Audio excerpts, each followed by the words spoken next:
I'm PG, I'm chillin', and this is my review of Kid Cudi's Insano. The last project we received from Cudi was in late 2022, an album that acted as more of a soundtrack to his Netflix animated special, Intergalactic. But now we get this full-length studio album with a few enjoyable teasers along the way, like the song Ill What I Bleed, which to me was just a banger.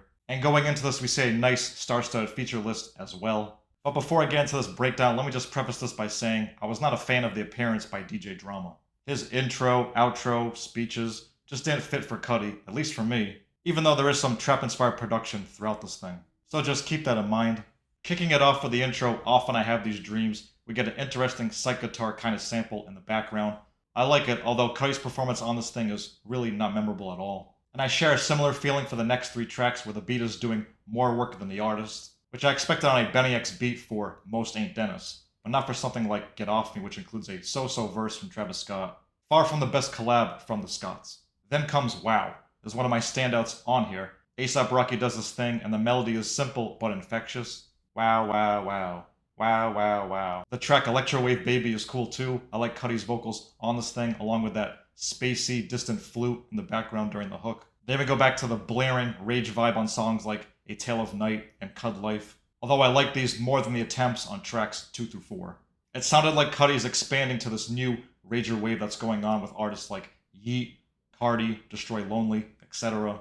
And sometimes it works, and sometimes it fails on this project. Although the Cud Life beat is chaotic, I enjoy it. Definitely will sound crazy in a live setting. Then comes Too Damn High with Lil Yachty, which just kind of sounds basic. I was hoping for Yachty's psych rock sound from his last album to be incorporated here, but nope. Get Ya Gone is alright, again kind of catchy but nothing special for Cutter. Then comes At The Party, which was released months back, and I still think it bangs. I like the pacing of it, the bouncing bass, but it's not annoying to the ears.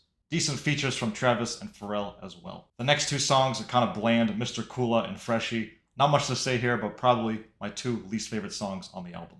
And just when I really crave that more nostalgic, psychedelic, spacey, dark, melancholic vibe from classic Cudi, we finally get it near the end here with songs like Tortured, X and Cud.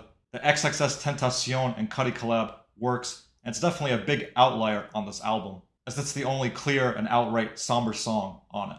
The song 7 with Lil Wayne is okay. I wish Cudi was a bit more audible and was strictly rapping to go along with Wheezy. Rager Boys with Young Thug is solid, had a good little back and forth between the two. Funky Wizard Smoke is another track with a nice loop in the background, that la la la la. But then we cut to an instrumental on Porsche Topless with loud blaring horns to start, but it ends up being a nice little feel-good song. And then on to the beautiful Blue Sky, which sounds like a vintage Cudi song and performance.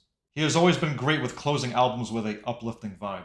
And it has that groovy psych rock element and feel to it that I was hoping he would do with Yachty earlier. Then we close out with Hit the Streets on My Nikes, which is bouncy but not as abrasive as the songs in the beginning of the album. So Cudi isn't saying too much on here, even within the subject matter of climbing out of a dark space, mental health, depression, loneliness. It mostly has a feel-good nightclub energy to it. But when it comes to performance and maintaining a vibe, that's where I expect Kid Cudi to thrive. And I didn't feel that he accomplished that on some of this album.